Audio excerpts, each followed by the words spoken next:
Baie welkom by ons erediens vandag. Baie welkom by die aanlyn erediens en mag jy iets beleef daar waar jy dit hoor en daar waar jy na hierdie diens kyk van God se teenwoordigheid en van God se saamwees.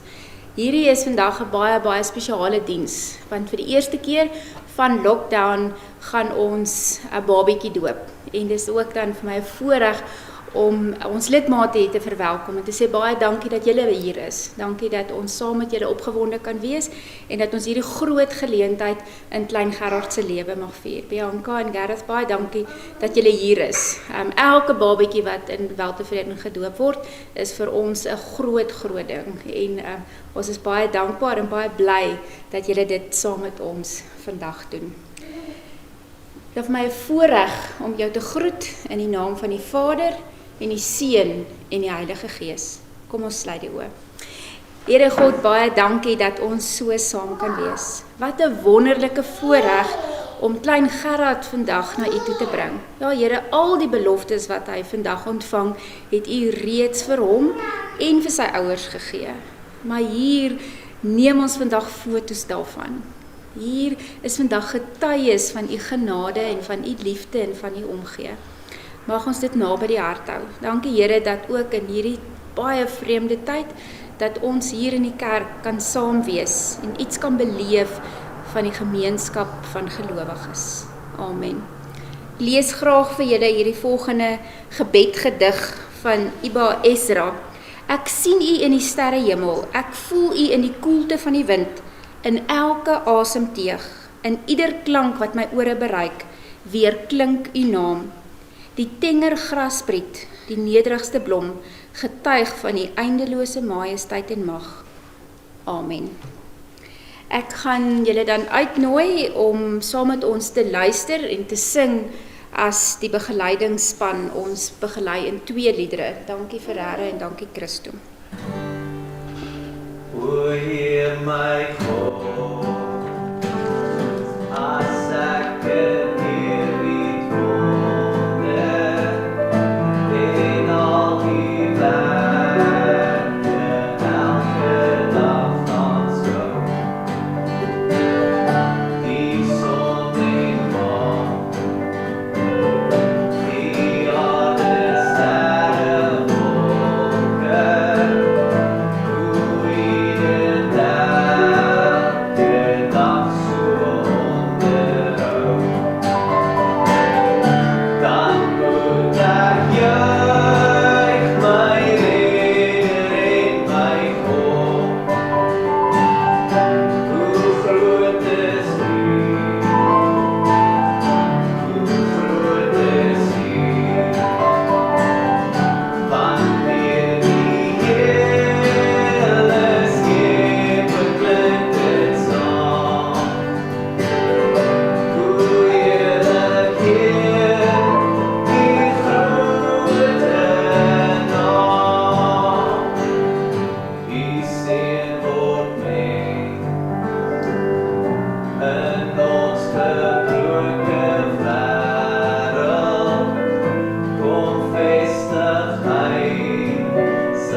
voorsien ons van die graag dien en hier ons Vader doen. En ons sal die heilige naam bly roem, want dis U alleen wat ons Vader sal doen.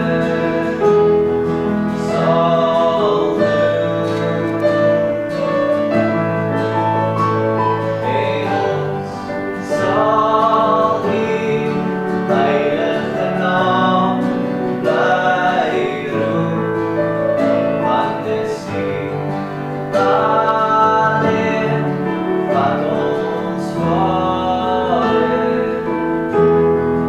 sal doen.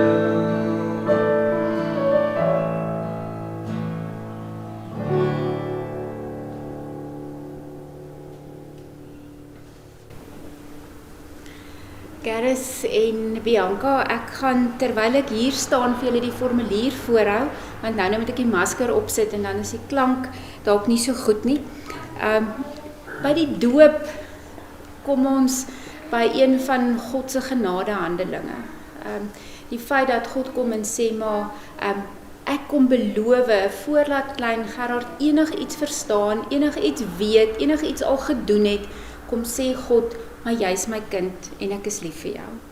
By die doop is daar 'n paar mense wat teenwoordig is en God is teenwoordig, 'n paar partye. En die eerste party is julle as ouers wat kom sê, maar ons is bereid om hierdie seentjie van God te leer. Ons is bereid om as ouers te probeer om iets te verteenwoordig en iets te wys van wie God is. Ek sê altyd die leerdeel is die maklike deel, om die storie in die aand te lees of die Bybel te lees. Die leefdeel is die ingewikkelde een, want kinders is so spieëls. As jy dit wat jy doen, dit doen hulle. Mense kom met baie gou agter in hulle maniertjies en hulle manierismes, dan sien jy, daar's ek of daar's pa, en dis 'n wonderlike voorreg as hulle iets goeds doen, is bietjie meer skrikwekkend as hulle goed doen waarvan jy nie noodwendig hou nie. En dan is God teenwoordig. God, die God van die heelal, wat alles gemaak het, wat alles geskaap het, wat alles in sy hand hou, kom vandag, in hierdie oomblik in tyd, staan hy by julle gesin stil. So moenie dat dit by julle verbygaan, dat die God van die heelal inzoom op julle en sê, maar ek is hier teenwoordig, en ek is by julle, en hier kom gee ek vir julle 'n belofte. En ek dink, julle wat nog 'n moeilike pad geloop het tot hier, 8,5 jaar wat julle gewag het vir hierdie seentjie, besef iets van die grootheid daarvan, wanneer God se genade deurbreek in hierdie wêreld. En dan is klein Gerard hier. Hy is die ontvanger van hierdie wonderlike genade, sonder dat hy enigiets gedoen het. Kom gee God dit vir hom en sê, dis joune. En mag jy dit vat en joune maak. Die doop red ons nie. Wanneer Gerard groot is, moet hy op dit antwoord. Moet hy kom sê, maar ek hoor hierdie belofte van God.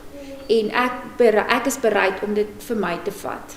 Maar God sê, hy sal hom agtervolg, amper soos 'n skaduwee. Hy sal hom nie los, totdat hy eendag self kom antwoord nie. So hy kan nie onder God se genade uitbeweeg nie. Dis eintlik wat die doop vir ons kom sê. En dan is die gemeente ook deel van hierdie party wat in hierdie belofte intree om te sê, maar ons wil graag deel wees van klein Gerard se lewe. En ons wil hierdie pad saam met hom stap. Hy gaan eers by die kleuterkerk wees en later by die Kiekskerk en ons gaan vir julle help. En ek sê dis die wonderlike van die doop. Dis die laaste teken dat it takes a village to raise a child, en dat jy dit nie op jou eie hoef te doen nie. Die eerste linie is hierdie mense wat hier is vandag, oupas en oumas en ooms en tannies, wat vir hom lief is, net soos wat julle vir hom lief is.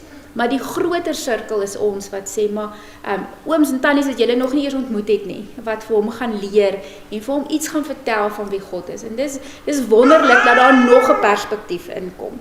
Want kinders vra baie gouer as wat jy dink, verskriklike moeilike vrae oor die lewe en oor wie God is, en dan is dit lekker om so af en toe te bel en te sê, ouma, Gerard vra dit, hoe verduidelik ek dit? Of sê net vir my, hoe werk hierdie nou weer?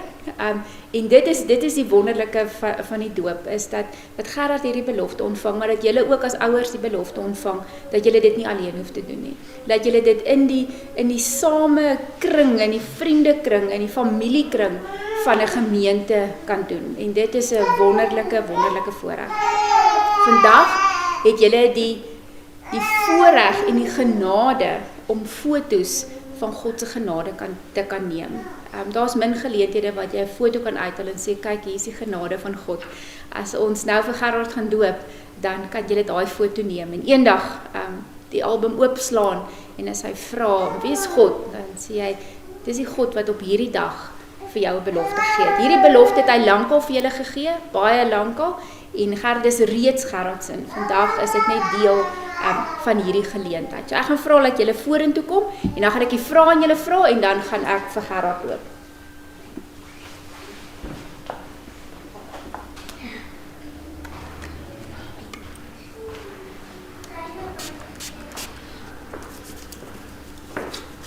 As julle net so kan staan dat julle agter die daai kant toe, dan die vrae, ek moet die vlamme in wees nie. Die vraag wat julle op antwoord is, bely julle dat hoewel ons kinders as sondaars in die wêreld gekom het en daarom onder die oordeel van God staan, hulle nogtans in Christus aan God behoort en as lidmate van sy gemeente gedoop moet word.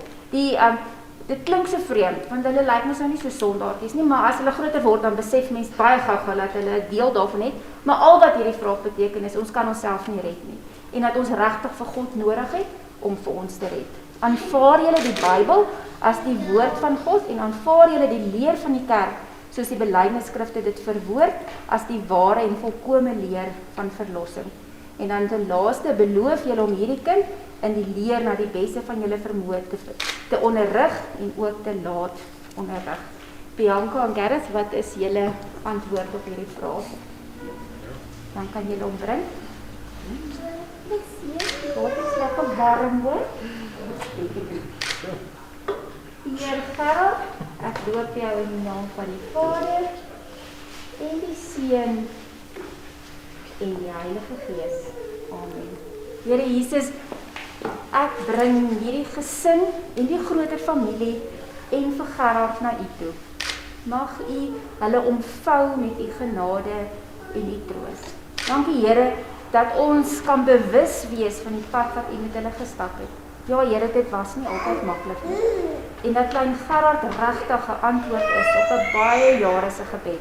En ek bid dat hulle ten elke tree bewus sal wees van U teenwoordigheid en van U sorg en van U liefde. Amen. Dan praat julle net so ombeweeg, dan steek julle die kersie aan.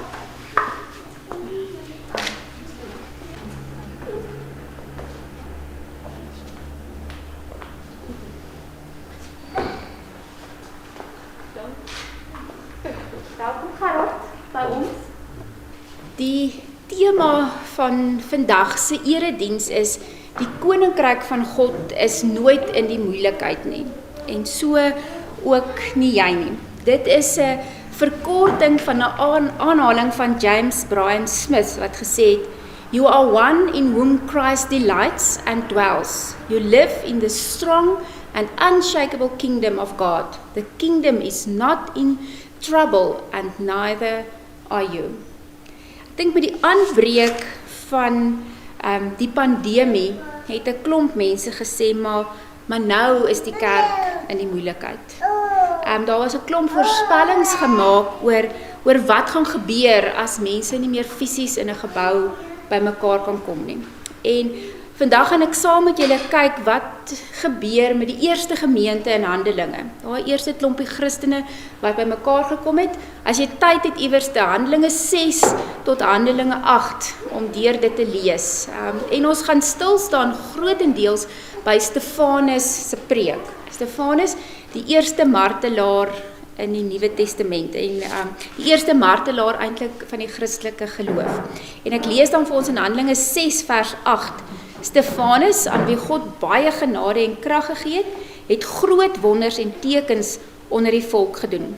Party van die lede van die sinagoge van die vrygelate slawe, soos dit genoem is, wat bestaan uit Jode, wat van Cyrene en Alexandrië afkomstig was, het toe saam met Jode wat van die provinsie Sicilië en Asië gekom het, met Stefanus begin redeneer.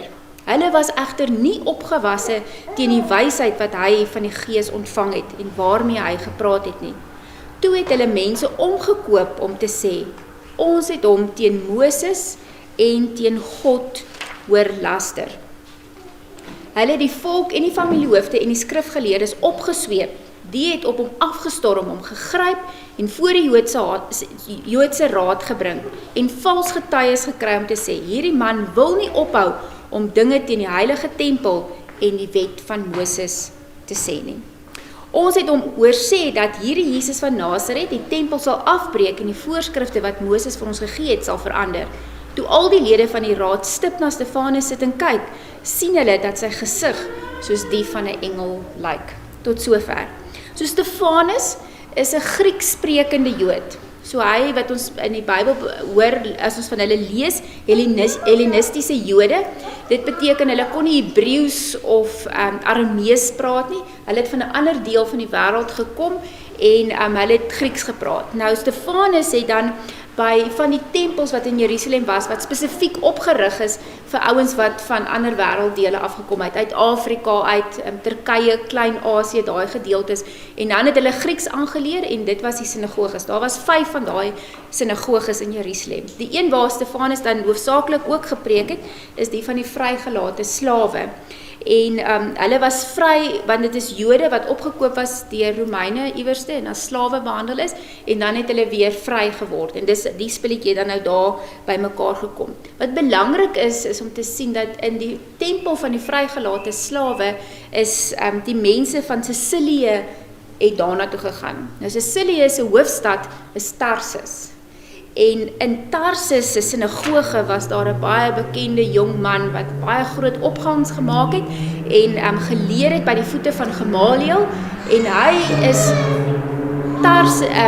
Saulus van Tarsus. Nou Saulus van Tarsus sal ons nou weer oor praat, maar wanneer Stefanus dan met hulle in gesprek gaan, dan sê die Bybel van ons wat ons nou net gelees het, dat Saulus so, genade, dat Stefanus so gepraat het, dat hulle hom nie kon terug antwoord nie, dat hulle eintlik nie geweet het wat om vir hom te sê nie.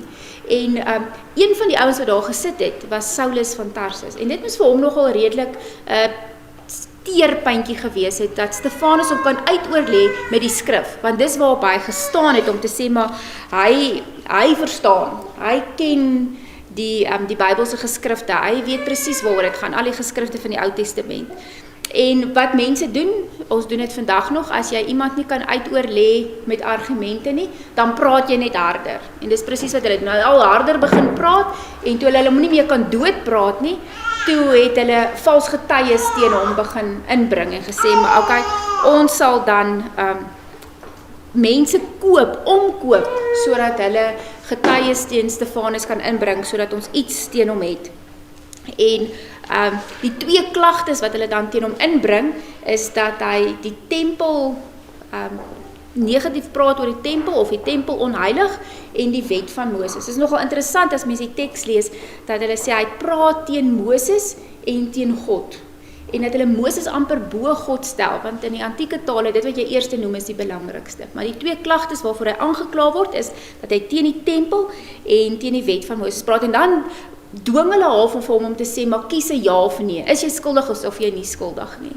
En dan sê Stefanus, maar eintlik kan ek julle nie net met 'n ja of 'n nee antwoord nie, want hierdie saak is baie groter as net 'n ja of 'n nee. En dan kry ons in Handelinge 7 hierdie toespraak of preek getuienis van Stefanus. Dis die langste preek wat ons in Handelinge het, is die van Stefanus. En dan klaar hom, die eerste ding waarop hy dan antwoord is dat hulle sê dat hy die lering van Moses wil verander. En dan kom sê Stefanus in Handelinge 7 vers 37, dis dieselfde Moses wat vir die volk Israel gesê het, God sal uit julle eie geleedere vir julle 'n profeet soos ek laat voorkom. So Stefanus antwoord hulle, en die punt wat hy maak is en sê, maar Maar Moses het gesê, daar gaan nog 'n profeet kom. Hy gaan opgerig word en hy gaan 'n nuwe stel reëls gee om naby God te leef. En dit is Jesus waarvan hy praat en dan sê hy, en julle wou hom nie aanvaar nie. Julle is dieselfde Sanhedrin wat vir Jesus doodgemaak het voor wie ek nou staan. En dan die tweede een wat hulle hom oor aanvat is oor die tempel. En dan gaan Stefanus en hy haal uit Jesaja uit aan en hy sê vir hulle, die hemel is my troon en die aarde die rusplek vir my voete, sê die Here. Watter soort huis sal julle tog vir my bou? Of watter plek as my rusplek?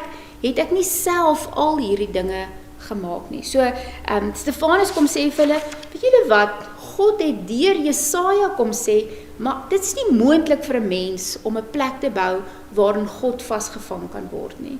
Nie eers die tempel was ooit rarig die plek waar God ingeperk kon word nie. En dit staan in julle geskrifte, en julle is besig om julle eie geskrifte nie na te kom nie. En ek was eenmal in my lewe in Londen en ek het met groot verwagting na St. Paul's kathedraal gaan kyk en ek wou so graag hierdie, nie altyd gehoor, dit is ook my eerste keer oor see om te gaan kyk na hierdie wonderlike gebou en met groot verwagting is ek en my vriendin daarna toe en ek moet sê ek was so geskok toe ek daar is. Hierdie verskriklike plek en dis goud en dis toeriste met kameras en half teleurgestel die aand kom ek terug by die plek waar ons slaap by vriende en hy vra hoe was dit en ek sê ek het hom nie, ek is nie beïndruk nie en hy sê vir my, maar wat het jy verwag? Het jy gedink jy gaan God daar kry? En dit het dit half huis toe gebring om te sê, maar selfs nie die mooiste kathedraal in die wêreld hou God binne en dit is die punt wat Stefanus vir hierdie mense kom maak om te sê, maar die kerk is nie die huis van God nie. Nie die tempel wat gebou is nie kathedrale nie en ook nie Weltevreden nie. En dit is die punt wat hy die hele tyd vir hulle dryf om te sê, maar God is groter en God het self gesê, die enigste plek waar ek aan hom bid word is nie net die tempel of nie net die kerk gebou nie. En ek dink, ons het dit nou weer gesien met COVID-19, daar was 'n angs rondom mense gewees om te sê, maar wat gaan gebeur? As ons hier uitstap nou, dan is hierdie maar net nog 'n gebou. 'n leë gebou. Dit is nie heilig nie, hy is nie spesiaal nie, ja, dit is pragtig, maar dit is net 'n gebou. En as ek nou met die Kiekskerk kinders gepraat het, ons gemeente se laerskoolbediening, sou ek vir hulle gesê, dit is amper soos 'n skilpad. Jy as Christen is die huis van God. God kom bly binne in ons. En wanneer die mense saam is, as ons hier saam in die gebou is, dan kan ons sê dis die huis van God, want die mense, die huis van God is in die gebou. En 'n skilpad dra sy doppie saam. As jy nou nie meer lus is nie, kan jy hom nie net afhaal en sê, nou is ek nie meer die gebou van God nie. Dis die verantwoordelikheid wat ek en jy het om te sê, maar ons is die gebou waarin God leef. Ek en jy is die tempel van God, die tempel van God se liggaam. En dan die derde punt, hy is aangekla oor hierdie twee punte, en dan bring Stefanus 'n derde punt, dan sê hy, maar ek wil net vir julle sê, daar is 'n klomp mense in die geskiedenis van Israel, wat groot volkshelde en geloofshelde was, en julle vee eintlik met julle manier van doen, hulle van die tafel af, en dan praat hy met hulle oor Abraham, oor Josef en met Moses, en ek dink dit moes nogal vir hulle vernederend gewees het, want hulle ken hierdie goed uit hulle koppe uit, hulle is geleer om die Ou Testament uit hulle koppe te kan opsê, en nou kom vertel hy weer vir hulle hierdie stories, van Abraham kom sê hy vir hulle, Abraham was 'n geloofsheld, en God roep hom en stuur hom na 'n ander wêrelddeel toe, en hy dwing hom amper om 'n verandering te doen, en Abraham vat net God se woord, God se belofte, en hy gaan na 'n ander land toe, en God sê ek sal vir jou 'n nageslag gee, en daar is nie 'n teken van 'n kind nie, en Abraham sê, maar ek hou vas aan God se beloftes, want Abraham was bereid om in sy gehoorsaamheid verandering te ondergaan, en wat Stefanus die heeltyd vir die raad sê is, julle wil nie verander nie, julle wil nie aanpas nie, julle wil vashou aan goeders, en God het gesê, maar dit gaan die heeltyd verander, kyk na julle geloofshelde, Abraham is uitgestuur, en dan praat hy met hulle oor Josef, en dan sê hy vir hulle, onthou julle vir Josef, God het ook met hom 'n pad geloop en God het met hom vreemde draaie geloop, donker paaie geloop wat nie vir hom lekker was nie, maar Josef was die hele tyd gehoorsaam. Josef het nooit teruggeduins wanneer dit swaar gegaan het nie, selfs in die tronk. Hy het nooit geweier om gehoorsaam te wees nie. Josef was bereid om verandering te ondergaan, om na Egipte toe te gaan, om 'n slaaf te wees en homself op te werk. Die konstante verandering in Josef se lewe. En dan praat hy die grootste deel van die hele toespraak of die hele preek in Handelinge 7, dan praat hy oor Moses, omdat dit die een is wat hulle sê wat hy nie eer nie. En dan sê hy maar, onthou julle vir Moses, die eerste 80 jaar van sy lewe, ek moet sê, ek nou weet deur hierdie goed werk, dat ek ook nie eintlik besef nie, maar die eerste 80 jaar van Moses was redelik 'n mislukking geweest. 40 jaar in Egipte, en toe gaan kyk hy of hy iets vir die Israeliete kan doen, en toe slaan hy iemand dood.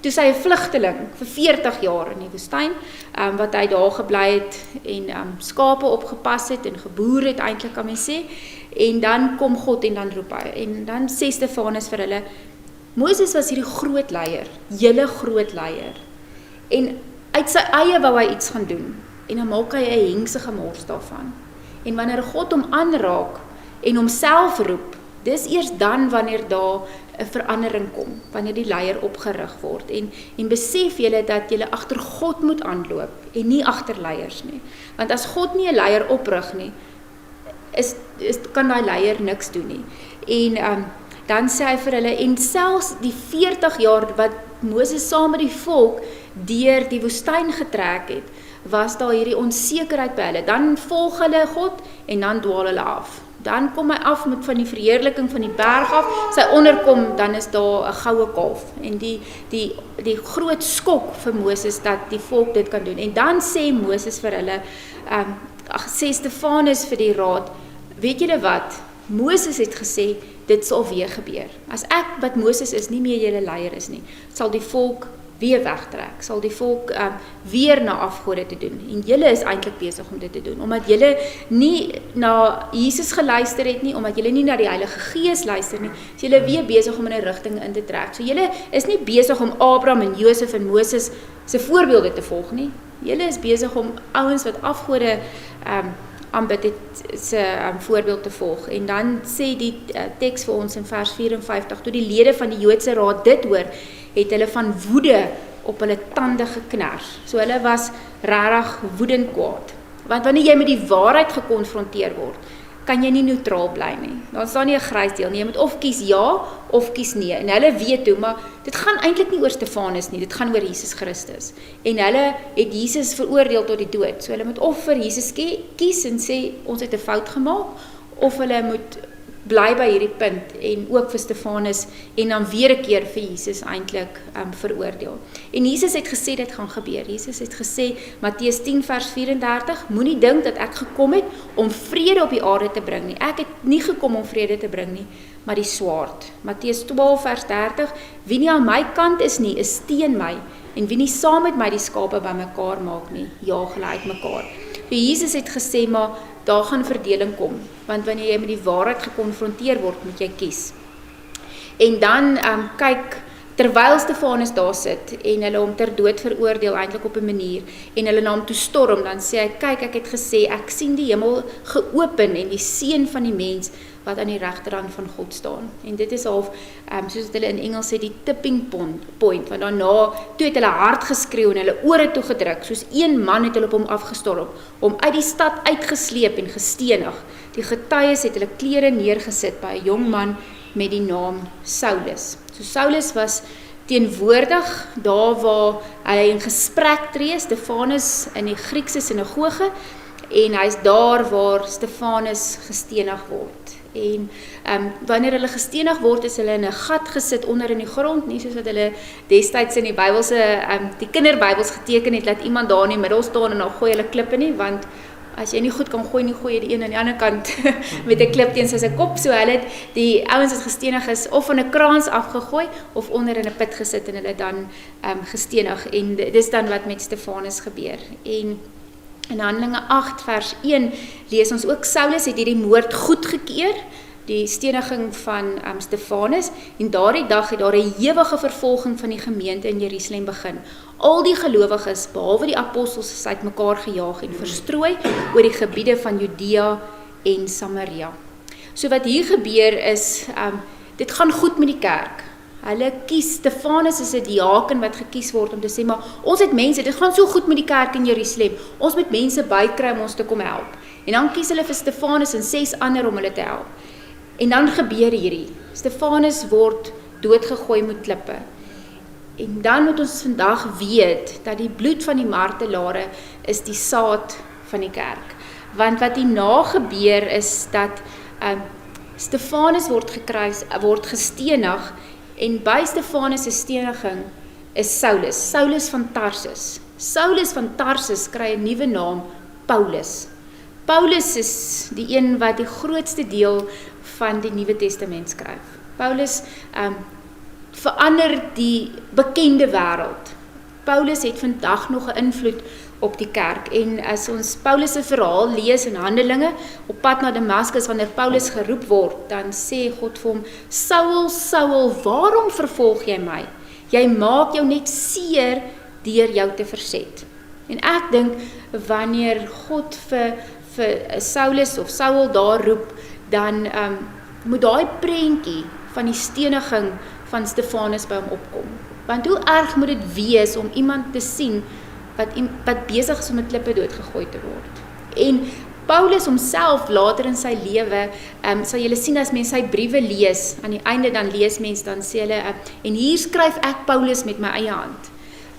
En die ouens wat navorsing doen sê, hulle dink dis omdat Paulus se hande, waar hy op 'n keer gestenig is, wat hulle hom wou stenig, wat hy gekeer het met sy hande, dat hy nie meer kon skryf nie, dat die beentjies in sy hande gebreek was. So dit wat hy ervaar het met Stefanus se steniging, is dit wat later ook met hom gebeur. En wanneer hy oorgee in hierdie, en tot geloof kom in God, weet hy wat die pad is van 'n Christen. In Handelinge 8 vers 10 sien ons dat die mense word verstrooi na Judea en Samaria, en Jesus het dit voorspel. In Handelinge 1 het hy gesê, maar julle sal krag ontvang wanneer die Heilige Gees oor julle kom, en julle sal my getuies wees in Jerusalem, sowel as in die hele Judea en in Samaria, en tot in die uithoeke van die wêreld. Ek dink die kerk, die eerste gemeente moes gedink het, nou soos in die moeilikheid. Hier het met ons goed gegaan, ons het mense bygekry, nou word ons met klippe doodgegooi. Die Koninkryk van God is nooit in die moeilikheid nie, en ook nie ek en jy wat sy kinders is nie. Met COVID-19 het ons gedink ons is in die moeilikheid. En ewe skielik is die preek, die woord van God, terug in huise, daar waar mense huisgodsdienst doen, daar kyk ons na die preek. Enige iemand wat op Facebook rondkarring of op YouTube soek, kan nou baie meer preke kry as ooit tevore. Ewe skielik stuur mense boodskappe aan, en so versprei die woord. Ons het op 'n stadium, het ons in ons gebou by mekaar gekom, in die huis van die Here, want dis wat ons doen, en dis nie noodwendig sleg nie, maar op 'n manier is ons nou weer 'n bietjie uit mekaar uitgedryf om te sê, die Koninkryk van God is nie in die moeilikheid nie, en ook nie ek en jy nie, en wanneer ons in so 'n situasie ingedryf word, dan groei die kerk. Wanneer die oomblik wanneer die kerk onder druk is, groei die kerk. Belangrik is om te weet, die boek van Handelinge is onvoltooid. Ons skryf steeds aan hierdie teksvers wat sê, die evangelie of die mens is uitgedryf, en die teenwoordigheid van God, of die woord van God sal vertel word in Judea, Samaria en uithoeke van die wêreld. Ons is die uithoeke van die wêreld waarvan Handelinge praat, en ons skryf nog steeds aan hierdie verhaal, en mag ons getrou daaraan skryf, mag ons nie terugduins nie, mag ons nie so vashou aan dit waarmee ons gemaklik is, of dit wat vir ons veilig is, dat ons sê, maar ons wil nie verander nie. Stefanus kom daag die status quo uit. Hy kom sê vir hulle, maar die establishment is verkeerd. Dalk word ons op 'n manier in hierdie tyd gekonfronteer met ons gemaksone, met die establishment, en ons word uitgestuur na die uithoeke van die wêreld. Mag ons hierdie uitdaging vat met albei ons hande, Bianca en Gareth, julle wat dit wat in julle harte leef om die evangelie uit te dra. Daar waar julle jaar na jaar Mosambiek toe gaan, verstaan iets hiervan, dat daar waar mens die evangelie deel, daar word die gemeenskap van heiliges gevorm. Daar word die village van gelowiges word groter. En mag ons iets ook daarvan beleef in hierdie tyd, dat God ons uitstuur en dat die kerk nie in die moeilikheid is nie, die Koninkryk van God is nie in die moeilikheid nie, en jy sal ook nooit in die moeilikheid wees nie. Wanneer Stefanus gestenig word, kyk hy op en hy sien Jesus aan die regterhand van God. En hy gaan na 'n beter plek as wat ons nou is. Amen. Kom ons sluit die oë.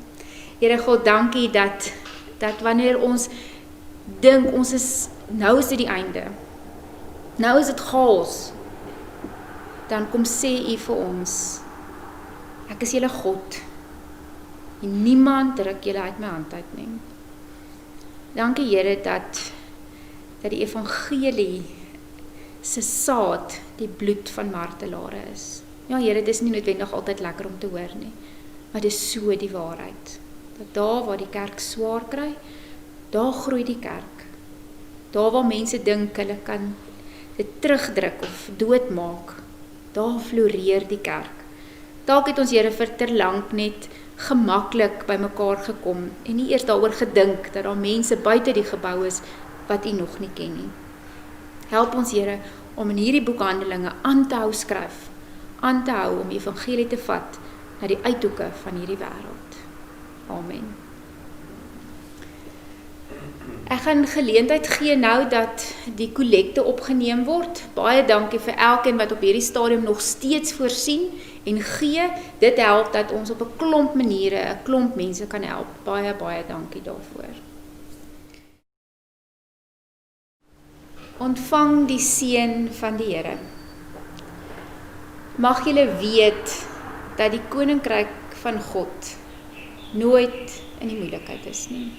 Mag jy beleef dat God met jou is, dat hy jou gebede hoor en beantwoord, en dat sy liefde en genade elke dag met jou is, tot in die volëinding van die wêreld. Amen.